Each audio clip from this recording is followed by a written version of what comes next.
getting you up and getting your sports day started. I mean, I could wear a good-looking suit, and I could speak eloquently on his behalf. This is the Morning Drive Podcast. And then you'll take your remote and you'll push the button. Okay. And then magically the game will appear. From Double T 97.3. I'm about 5 minutes or so behind today, maybe 10. Oh, yeah? So if I'm a little more off than usual, I don't know why. My motor's just running about 10 minutes behind today. Okay. I got to get caught up, and I'm gonna. Good luck. Try to do that throughout the morning on your time. Okay, with me. All right. Okay. Well, we'll try to get it figured out for you. We'll try to get that figured out. Still more news about the Pac-12 eventual collapse.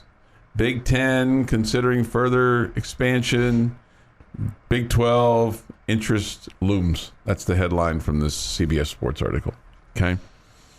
So the Big Ten apparently is pursuing California, Oregon, depending on how you pronounce it, Stanford, and Washington. Okay. The thing that they're doing, though, is Kevin Warren, who's the Big Ten commissioner, is looking for money from Amazon as a way to justify this, okay? Or potentially another partner for additional Big Ten football media rights, okay? This article written by Dennis Dodd, the number is believed to be less than $100 million annually. In that likelihood, if the Big 12 is able to get some kind of combination of Arizona State, Colorado, and Utah, then that would leave Oregon State and Washington State looking for a home. Okay. So if that happens, one source is being quoted as saying, if that Big Ten move happens, I think the other 4 Pac-12 schools will want to jump to the Big 12. You would think so. Yeah. Mm-hmm. Yeah. Now, it's funny because if I were the Big Ten, I guess those are the 4 I would take.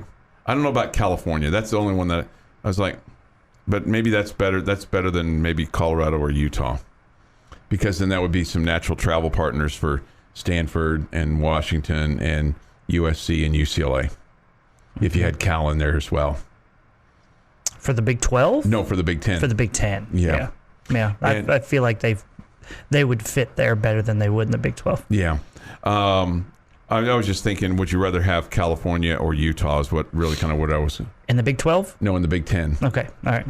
That's what I was thinking. It's like, that's they're taking California because and that would kind of help the California legislature and their board of regents that have written a letter, basically saying, please don't take us, please don't take UCLA away from us.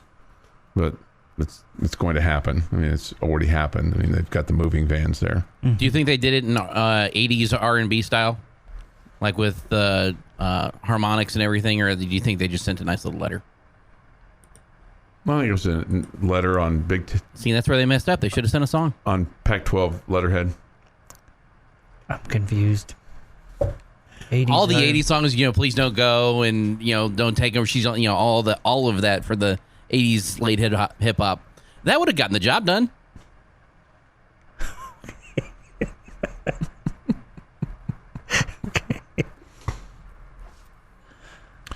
I mean, I enjoy 80s hip hop way more than I do a letter.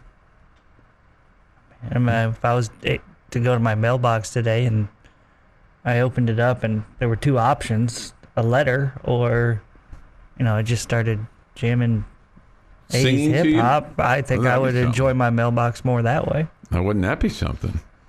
Wouldn't it be something if you could just have a chip that you could just pay your bills right there at the mailbox?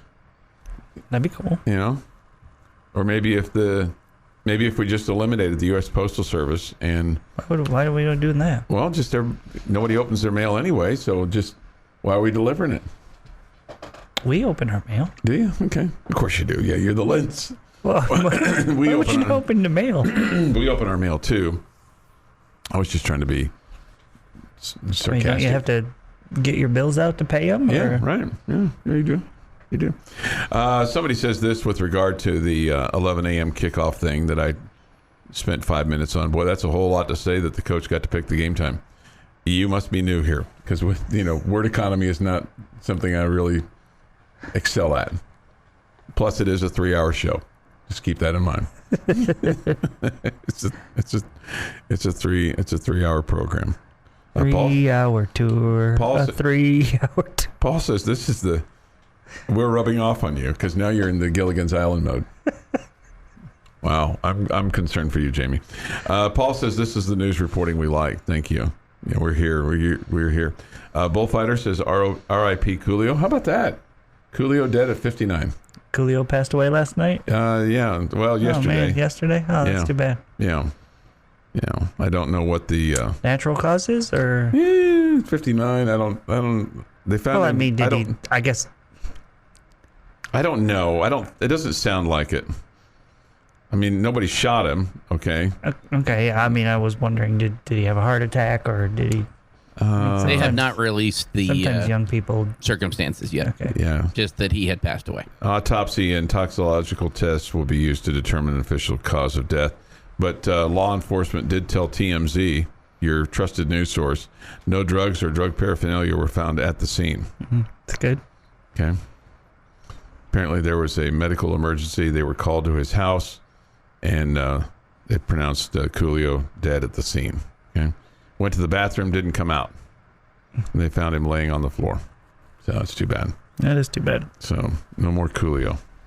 6:37. Well, his songs will still be there. I mean, they're not going to erase his songs or anything like that, but there won't be any new ones.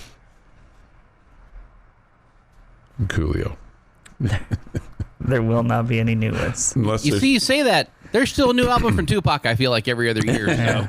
Yeah. Maybe somebody will have something recorded from Coolio that now that he's deceased, they'll pass that along to him. I saw this, and we don't talk a whole lot of NBA on purpose, but this just cried so much ridiculousness that it caught my attention. The headline I thought was really cool. Ja Morant says he will gift his Grizzlies teammates Rolex watches with new NBA contract. Okay? He is in his 4th year in the NBA. He signed a record-breaking contract extension this offseason. He said one of his goals with the new money is to buy Rolex watches. His deal is 5 years, $193 million. Could be $231 million if he makes an All-NBA team. He's going to buy his teammate watches. He was asked when. He said this is where it gets ridiculous. It's just a matter of time. My bread got to kick in first. I'm still broke next year when I get my money. It's not like they're paying him chicken squat this year. Yeah. I mean, what do you got? 12 guys on the team, 15 guys on the team. Rolex watch. I don't know. I've never priced them, but my guess is around $1,000 a piece, probably. You can get good ones even probably for more than that. Really good ones. Oh, I would imagine. Yeah. Probably $5,000 a piece or whatever. Probably. You know? Yeah. But it's the same Mr. Morant that was very vocal to disband all law enforcement. Yeah, forgive me if I care very little if he's buying people watches or not. No, I know. I just thought it was. Thought it was once you say something like that, you're just pretty much anything else that comes out of your mouth. Who cares? Yeah, my bread got to kick in first. I'm still broke. No, you're not. You're not broke. Big plays and even bigger laughs. This is the Morning Drive Podcast from Double T 97.3. Time for this day in sports history. Today is the 29th day of September. Remember, there's only 30 days in September, along with April, June, and November. Okay? Okay. We've already had April. We've already had June. We got September tomorrow, and then we got November the month after next. Here's Jeff McGuire with this day in sports history. 1914. Boston Braves, who were in last place in the middle of July, clinch the NL pennant. Wow. 1920, Yankee slugger Babe Ruth sets the then Major League home run season record of 54 with a ninth-inning shot off Dave Keefe in New York's 7-3 win over the Philadelphia A's. Keefe. That long ago, 54 was the record. Yes. And 54, still an amazing feat. 50. If you hit 50 home runs in a season, I mean, you had a great, amazing year. That's pretty crazy. Babe was doing it that long ago. 7 years later, in 1927, Babe Ruth ties the Major League record by hitting grand slams in consecutive games in New York's 7-4 win against the Philadelphia A's, and then a 15-4 rout of the Washington Senators. 1947, former Yankee manager Joe McCarthy signs to manage the Boston Red Sox. And he was forever banished from New York. 1954, Willie Mays' famous over-the-shoulder catch of Vic Hertz's 460-foot drive during Game 1 of the World Series. You know what's crazy is when you see the film of that, you see all the people in the stands wearing short-sleeve white shirts and black and ties that were at the ball game. It's littered with them. See, what I think about that is the 460-foot drive would have been out of every Major League Baseball park today. And it's not a home run. And right? it's not Yeah. a home run there. That's right. Barely got to the warning track. It would be one of those that you look up and don't even move. 460-foot home runs today. That's a good point. 1963, Cardinals celebrate Stan Musial Day in St. Louis. His final game where he hits his 3,629th and 30th total hits. One of them went yard for 475. 1966, Sandy Koufax did Sandy Koufax things. Pitched his third 300 strikeout season. 1969, Steve O'Neill of the New York Jets put his boot into it. Kicks an NFL punt for the longest NFL punt ever, 98 yards versus the Denver Broncos. Getting after it. 1976, Tommy Lasorda replaces Walter Allison as the Los Angeles Dodgers manager. That went well. Yeah, Walter Alston had his deal was always 1 year. He had 1 year. He had 25 one-year contracts. It's odd. I know. That's just the way that the Dodgers did it. Yeah. He worked on a 1 year deal every year, and at the end of the year they would renew him. Okay. 1980. Guess that keeps you from getting too comfortable. It does, yeah, right. 1986, the Chicago Cubs' Greg Maddux defeats Phillies pitcher Mike Maddux. First time two rookie brothers face each other in Major League Baseball. Rookies? They both were rookies at the same time. That's interesting. Yeah, that's cool. 1987, Don Mattingly hits his record 6th Grand Slam of the season. There are guys that don't have 6 Grand Slams in their career. 1994, the first phase of the O.J. murder trial jury selection ends. 304 are chosen. Who did you leave out at that point? You and I. Apparently. And in 2005, the Chicago White Sox clinched their first division title since 2000 and become just the 10th team in the history of baseball to be in first place on every day of the season.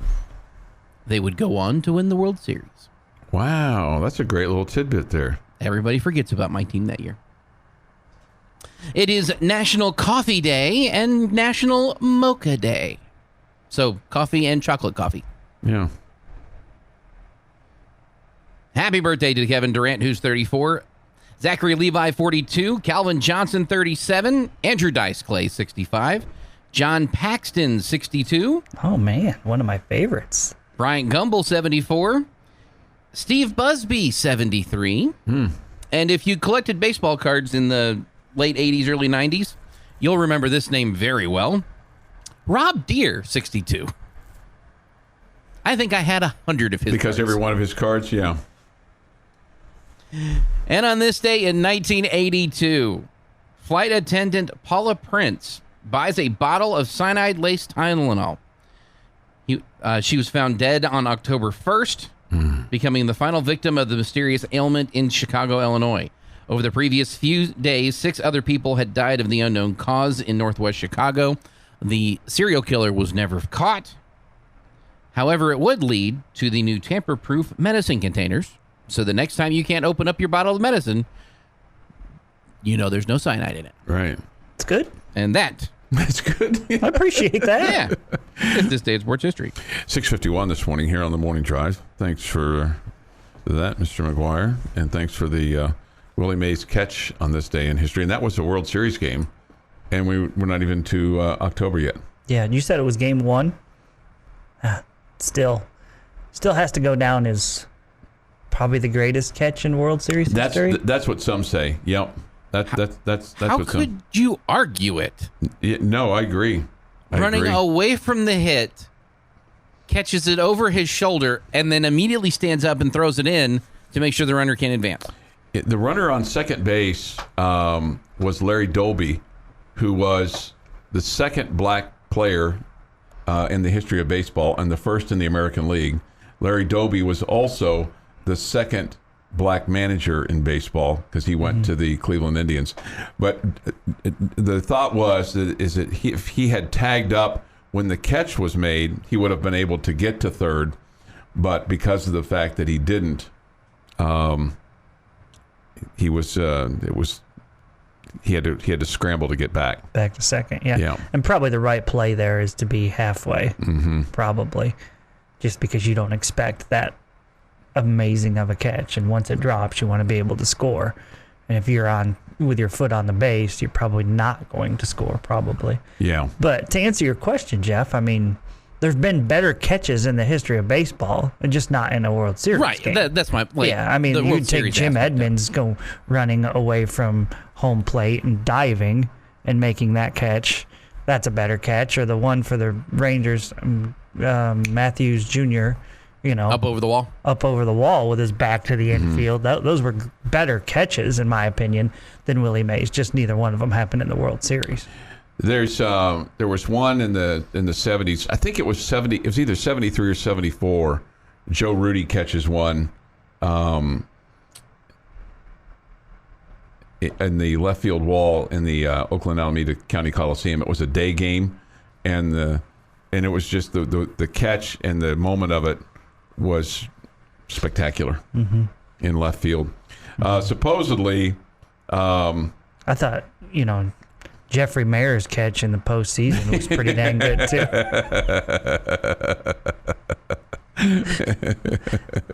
Come on, Tony Tarasco, make a play. The pitcher that day for the Giants was Don Little, and supposedly after the Mays catch, Leo DeRocha takes him out, and the next guy that comes in is a guy named Marv Grissom. The only thing that matters there is supposedly Little said to Grissom, "I got my man out." Well, I got my man. Yeah, thanks to Willie Mays. Okay, let's see here. The months of the year with Chuck Hines. Thanks for the refresher, Chief. You're welcome. Good morning, guys. Hey, Chuck, do you talk to yourself in the grocery store? I do. Make sure I'm checking off everything that I'm supposed to get. Lord, the things that come out of his mouth. SMH, shaking my head. Okay. But, we're making Could have been of any of the three of us that he was talking about. Good Rolex is $25K, not $1K. Okay, thank you for that. Maybe in other parts of the country, knockoff would be less. Somebody said you're short on the Rolex cost. So anyway, somebody wants to know, will it be a sellout in Manhattan Saturday? Yes, I believe so. Getting you up and getting your sports day started. That's me, man. Wow. Highly, impressive. This is the Morning Drive Podcast. I'm like the luckiest man on the face of the earth. Because your kids don't want mums? My oldest is a senior, and I think we made it through without paying for a single mom. Well, isn't the guy supposed to pay for the mom? Oh, I don't know. From Double T 97.3. Jamie Lent, Jeff McGuire, I'm Chuck Hines. Nice to have you with us. We will have Red Raider football with Joey McGuire tonight at 6. Then the Rangers and Seattle will conclude their series tonight. That'll be at 8 o'clock. Rangers then will move on to the Big A and Anaheim to take on the Los Angeles Angels. Over the weekend, we'll have Friday night, Saturday night, Sunday afternoon. All 3 games on Double T 97.3. This from the Yates Flooring Center chat line, and you can participate too. Go to the Double T 97.3 mobile app. It's presented by Happy State Bank. And chat away. Bullfighter says this. Chatline coaches just turned into chatline mechanics. A number of people suggesting things to help Jamie with his lawnmower. I appreciate everybody's help. Yeah. A lot of good suggestions there, and that's valuable for me. Yeah. I'm not going to give up yet. So take this computer here home with me, and I'll be out in the backyard trying to figure it out this afternoon.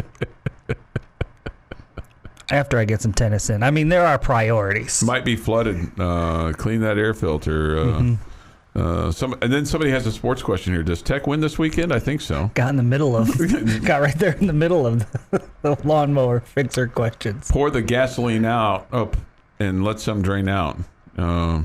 Could be bad gas. You have a concrete alley, so you can't just pour it in your alley. Correct. Yeah, that's unfortunate. I think even if you don't have a concrete alley, I don't think you're supposed to just dump gas out anywhere. It's only about a gallon or so. It's not a big problem. Eventually goes away. A little bit of a smell for a period of time, but it's from what I understand. Clay says this. Allegedly. From offensive coordinators and quarterback coaches to lawnmower mechanics. Talented bunch, yes. No doubt. Yes. All right, Coach McGuire, he'll be on the air tonight. I don't know that he'll be asked these questions, and it takes a special person to ask these kind of questions, Jamie. But I am here to help, okay? Does it? Because sometimes I'm just curious, and I think usually I'm the guy. Whether it's like it could be a seminar on something, it could be when the kids were in school and there was a question with regard to the grading scale or how things were done, and all the minds are wondering and nobody wants to be the person to ask the question, and I've been known to not have any shame in asking a question, and so I like to ask those questions that everybody wants to know the answer on, but nobody wants to be the person to ask that question. Okay? I'm going to let you believe that. Okay. So, Coach McGuire, they went for it 8 times on 4th down. They were successful 6 out of 8 times. And I think it's pretty obvious who's making that decision, but I wanted to know about that decision and how that's made. And so here's Coach McGuire on who decides to go for it on 4th down for the Red Raiders. No, I have the last say. It's a decision by committee. But we know going into every single drive where we're at. Like literally it starts out, hey, here's the magic number. And so we know before we ever start that drive. And then it changes after every first down, and of course, once you get to the 50 and past the 50, then it gets a lot more aggressive. And all that takes into account, like how much time's left in the game, where you're at in the game, what's the score in the game. And so you're really talking through the situations as soon as Kitley's sitting there, he knows wherever the ball, he starts that drive, that he knows the first magic number, and then it goes from there. And I think that's the thing that I found the most interesting is that they're thinking about that, or at least have that in their mind almost from the very beginning, from first down on, of what they need to do if they're going to go for it. And then once you get to the 50, you're even more aggressive, as we saw on Saturday when they went for it on 4th and 3 at the 50. Yeah, depending where you are on the field, you're going to change that. Meaning if you're in your own end, it better be 4th and inches. But if it's, at the opponent's 20, then 4th and 4 is okay. Mm-hmm. Yeah. So then here's kind of the oddball question that I asked the other day, because I was just curious about this, and I've been curious about this, and I was kind of saving it for a rainy day, and it seemed like Monday seemed like a good day to ask this question, and I didn't really get the answer that I was looking for, but we'll see what you think. So I asked, like, when he's watching a game at home, like live TV game, does he kind of look at that from how he would handle those situations, and does that help him? Because you can see those coaches thinking on the sideline and how quickly the clock goes by. We at home, we're not under the pressure of trying to win or lose a ball game. And, we're making these decisions left and right. And I just kind of wondered, does he think about that, what he would do in those situations, and use that kind of as a means to kind of just think about his craft a little bit? And here's Coach McGuire on that. Yeah, I've always tried to learn from, the best guys and the way they do things. I think that's big. I think the one thing that, it's happening in all sports. Baseball is probably the first, of course, because it's such a number-driven sport. But, the one thing of I thought the commentators did a great job on Saturday after I watched it back. I watched it Saturday night at about 1 o'clock in the morning, and so I guess it was Sunday morning. Of understanding. I think a lot of times people are still in the past and have not studied what's going on in the game right now, so they're critical, but they don't understand the decision making that's happening in the time, and which is fine. It really doesn't matter at the end of the day. You have a philosophy and you stick with it, and that's everybody in that locker room is what matters. They believe in your philosophy. But I think it's really good, as we go through this, that commentators understand too, and it's really easy to figure out, who's going by what and who's an analytic team and who's not. And then, you can ask those questions on Friday whenever you meet. And then there's easily, it's not, once you get past the 50 and it's 4th and 3, it makes a lot of sense when you're going to go for it. So, you definitely can call the game that way, and so I think it makes a lot of sense. So I thought the thing that was interesting there for me was the fact that he went back and watched the game and watched the commentators, and then felt like that they had done a good job of kind of communicating or talking about what it was like to go for all those times on 4th down. Okay. Yeah, no, that's interesting to hear. I wonder, I wasn't watching and listening on television, so it would be interesting to know what their take was on certain situations. How many of the 8 did you disagree with? Did you think, we should do something different here? Oh goodness. I think the one that I questioned the most is probably the one that you're the most confident in, was the one at the 50, with the game on the line. I don't know that was the most confident, but I was definitely, I don't say confident like we're going to get this. No. I am like feeling it was the right decision. Right, that's what I meant by that. I'll just throw, there's 3 of them that I was not in favor of. Okay. The 2 at the goal line, or near the goal line, the 2 inside the 5, the 3 or the 4, wherever you were. I was not in favor of those. One worked for you, one did not. And the one where you went for it to start the third quarter, your own 40-ish yard line or whatever. And, and you didn't come up with it there. Okay? Yeah, so I would agree with you on the certainly the one 4th and goal at the 1. I was for. No, you weren't at the 1. Or what? You were at the 3 or 4. Okay, so whatever. I was for 4th and 1. I would have changed my opinion. I was for kicking a field goal there on the 4th and 3. Getting the points. Both times I was for kicking a field goal. Okay. And then the one that you talked about at the 40, your own 40, is that right? It was somewhere around there. I don't know, 35, 40, 42. Right in there. Yeah, and I would agree with you on that one. The thing that you loved about Saturday was that both times where you didn't get it, your defense immediately made a play. And so clearly Coach McGuire has a lot of confidence in his defense to get that done. Now, let's be honest with ourselves. If your defense doesn't make a play in both of those drives, and immediately once you force a turnover on downs, the one where you gave it up at around your own 40, and then the other one you immediately force a 3 and out.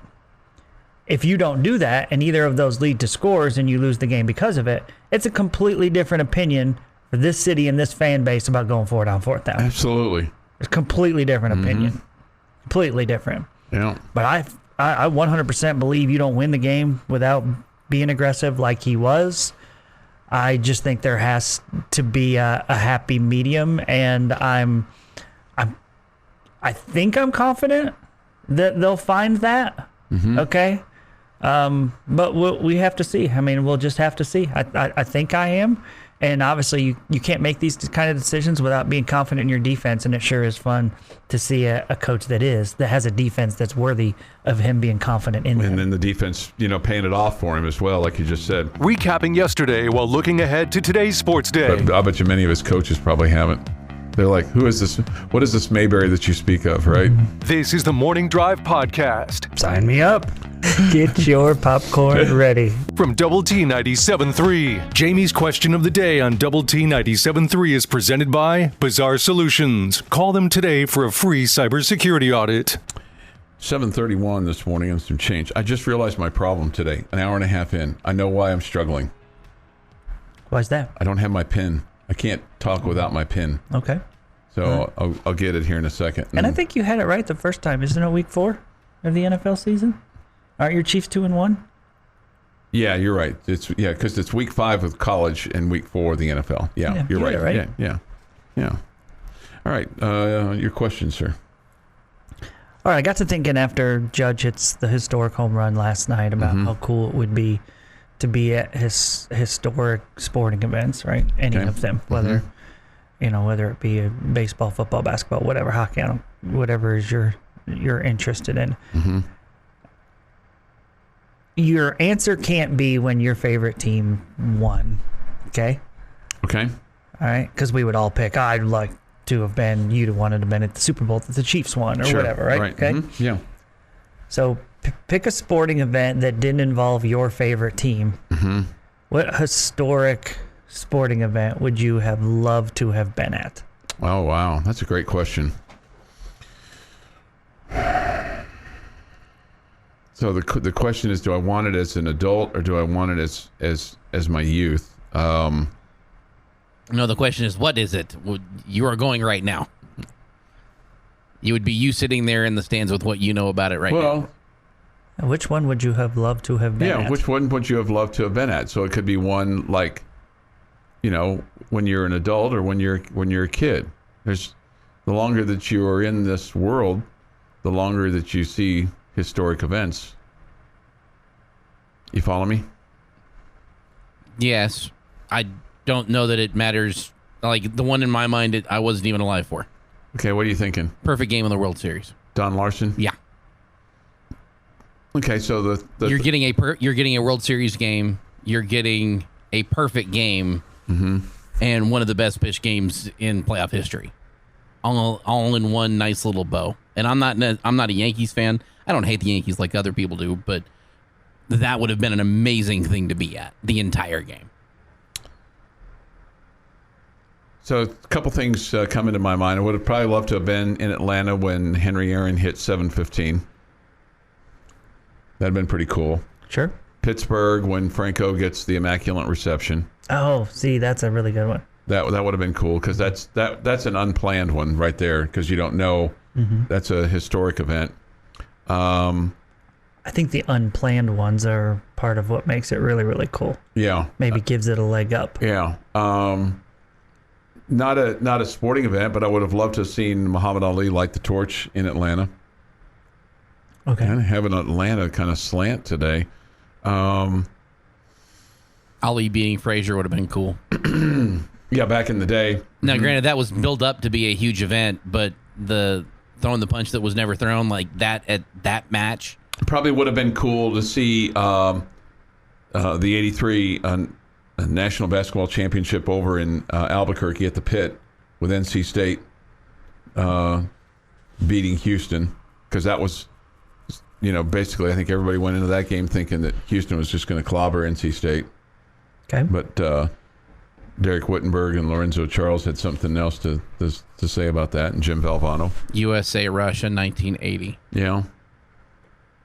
Yeah, Somebody on the chat line says Miracle on Ice. Yeah. Yeah. I'm going college football for mine. Okay. I mean, I would have loved to have been at the Kick Six. Oh, I mean, yeah. just a huge hated rivalry. That place was, it was at Auburn, but, there was tons of Alabama fans. To hear the Auburn crowd and to be a part of, you would have just been sitting there going, what in the world just happened? did that really just happen? To see the crowd go from, we're worried that Alabama's going to make this field goal and beat us on the last play, Sure. and how much we hate the thought of that, to, oh my goodness, we just pulled off the coolest thing in the history Right. of college football. I just think to be there would have been crazy in that atmosphere. Mm-hmm. I think that would have been just amazing. Yeah, no, I think that's. I think you're right about that. That's pretty cool.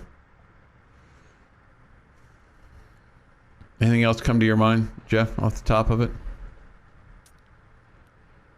A couple things here from the Yates Flooring Center chat line. I'd love to have been at the 2019 Masters to see Tiger win. Okay. Michael from the Ranch would love to have been to the 93 Orange Bowl and see if Florida State and Coach Bobby Bowden win their first national championship.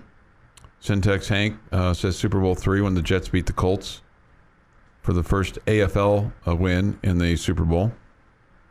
It would have been cool to see Joe Carter hit the touch 'em all, Joe. Yeah, yeah. No question. That would have been The pretty only cool. walk-off World Series, right? Bill Mazeroski did it in 1960. That was the first one. Okay. Yeah. All right. Only two, though. Only two. Mazeroski's was Game 6, and I think Joe Carter's was Mazeroski was Game 7. Yeah. Carter was Joe 6. Yeah. It was Game 6. But that would have been cool to see that. Have you ever seen a no-hitter? I've not. Okay. Jeff brought up the perfect game, obviously. The only one in the World Series. Somebody says Babe Ruth calling a shot. Somebody says Bird versus Magic in the NCAA finals. That was a good Oh, one. man, that would have been awesome. 79. Especially knowing what they both turned into. Yeah, and God, then, that would have been cool. and then how that kind of changed two things. That game and that season, those guys changed really two perspectives, because it brought huge limelight onto the NCAA tournament, right? Mm-hmm. With Indiana State getting to the national championship game, and obviously the talent of Bird and then Magic. And then when they went to the NBA, they basically helped save the NBA. Sure. So, Yep. couple things there for them. That was pretty cool. Somebody says somebody had said, I think, yeah, Lady Raiders. So I thought that was on here somewhere. Would have enjoyed seeing Mike Tyson being knocked out by Buster Douglas. That from Flyover Guy. Lady Raider National Championship game. Number of people here.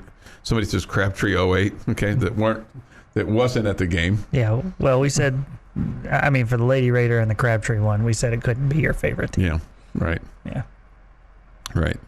Bo says, Because we would all just pick our team's favorite greatest game or whatever. Sure. No, that's a good question. 7:38 this morning here on the morning drive. If you have a thought on that. Jamie, our stats from the World Series. Oh, that's just something different. Didn't plan it, but went to the Seahawks and Cowboys. Emmitt Smith set the rushing record. That's cool. Yeah, that's cool. That is cool. Okay. If you have a thought on that, hit us up on the Yates Flooring Center chat line. Go to WT973.com for that, or the mobile app. Benchmark hotline is open too at 806-771-0973. How about being at the Garden when Reggie had the 8 points or whatever and 25 seconds and went from the Pacers losing that game to the Pacers silencing the Knicks and their fans? And I was not a huge Reggie Miller fan, but that would have been fun to watch. That would have been fun to watch. Again, like mine, it's partially about like just feeling the atmosphere of the crowd and how incredibly insane it would have gone, either positive or negative. That to me factors into what would have made it really cool. I was at the 86 national championship game, Louisville and Duke, when Never Nervous Purvis Ellison and Louisville won the national championship over a Mike Krzyzewski and Duke team. That was his first Final Four team. Jay Billis was on that team. Somebody says Bob Knight kicking the chair. Throwing the chair, actually.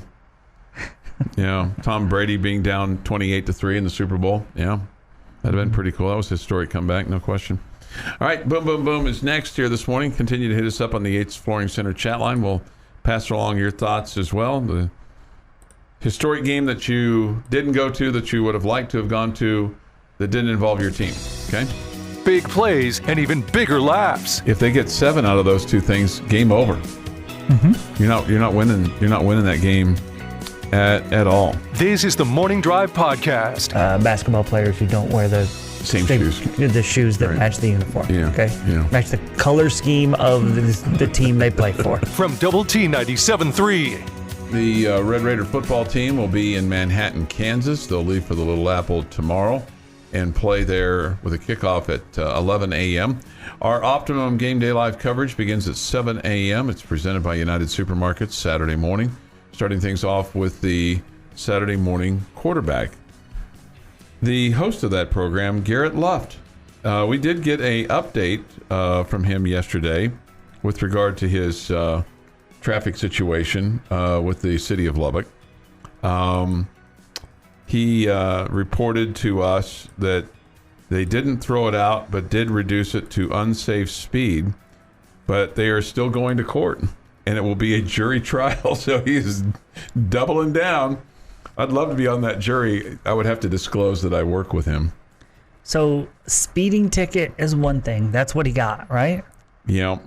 But unsafe speed Yeah, I don't know is what not that- as bad. Apparently, I don't know. I don't know. All I know is they What is the difference? Okay, so this is not what it was, but let's say there's ice, bad conditions, and you're doing 40 on the loop. Okay.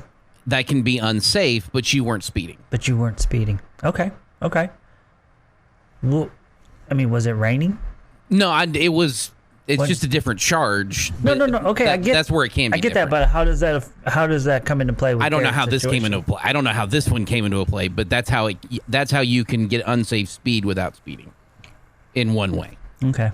But he's still going to a court, and it's going to be a jury trial. It seems like now it's become a quest. It's become like, okay, I'm gonna exhaust all my, opportunities here, everything that I can do to try to make this go away. Sounds to me this is the equivalent of your lawnmower problem. Just write your check and make it go away. Go get yourself a new lawnmower, make it go away. That to me, that this could be resolved with writing checks pretty easily.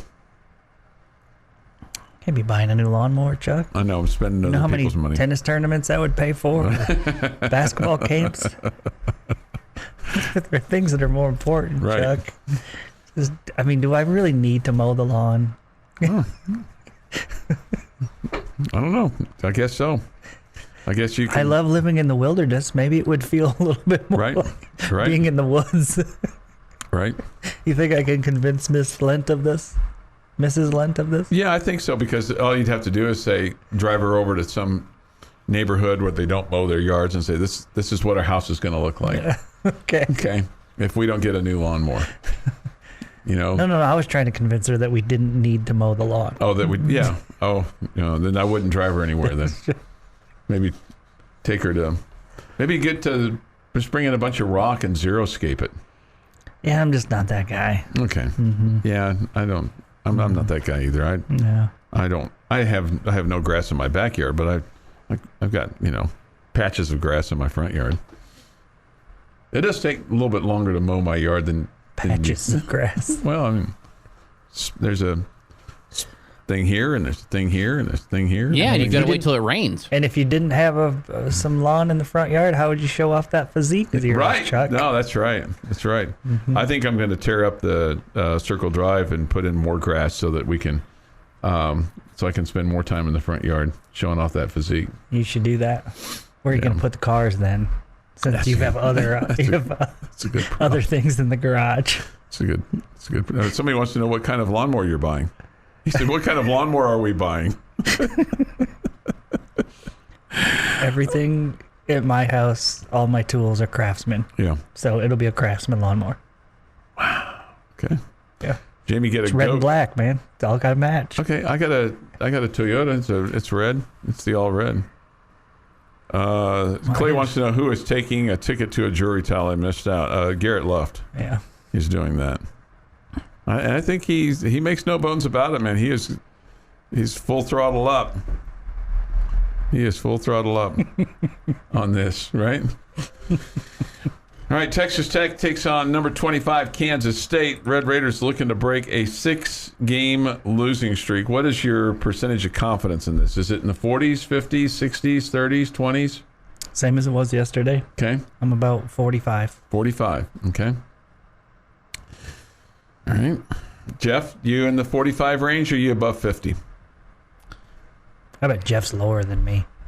Yeah. He's always fearful of Kansas State. 0-6, man. That's last 6 years. 2 head coaches ago was your last win against these guys. And it's always the team that you look at that you should beat. Like every Red Raider fan looks at this game. Oh, we should beat Kansas State. Yeah. And then 0-6, you don't. 25-30. Wow, it's way 25. Yeah, it's because it's the purple. It scares me. I don't know why. I don't have a rational reason other than 0-6. Choice Woodman and Jeff Haxton had this conversation yesterday on the end of the bench. No, they didn't. It was me and Haxton. Okay. Jeff McGuire and Jeff Haxton had this conversation, but I think Choice had it as well, I think, with Mike Gustafson yesterday. That may have happened, yes. Yeah. Anyway, the bottom line is... Not always accurate. Not always fair. Just try to be entertaining. Right. But anyway, the point that they had was, and I have to be out of this conversation, is why don't we as a fan base have more hate for K-State given how much they have beaten us? 10 of 11, last 6 straight. Wildcats lead the all-time series 13-9. But again, you've lost 10 of your last 11 in your last 6 straight. Why isn't there more hate for this team, this school, this program? Because they beat us nicely? I mean... I think it has to do with their fan base doesn't annoy us. Okay. It's fair. It's a fair question. Mm-hmm. Well, I mean... Did you come up with any reasons, Jeff? They have generally won the right way. They don't rub your face in it as a fan base like other fan bases do. At times, so does Texas Tech, for that matter, rubbing a win in somebody's face. They emulated their former head coach, and that feeling for that team continues forward. Mm-hmm. They don't beat themselves. They just go out there and win football games. They're not... It's all very fair. They are the San Antonio Spurs of the Big 12 when it comes to just going out there and doing what they do better than everybody else does. You have to respect what they do. Yeah. And there's nothing in there. They're not shoving it in your face. They're not. You don't see them doing taunting in any way, shape, or form. They're about as far away from that as possible. But it's just, of all the other teams in the Big 12, I'd rather Kansas State win it than if it can't be Tech. Mm-hmm.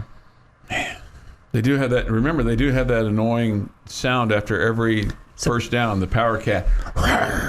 And that's not even doing justice to it.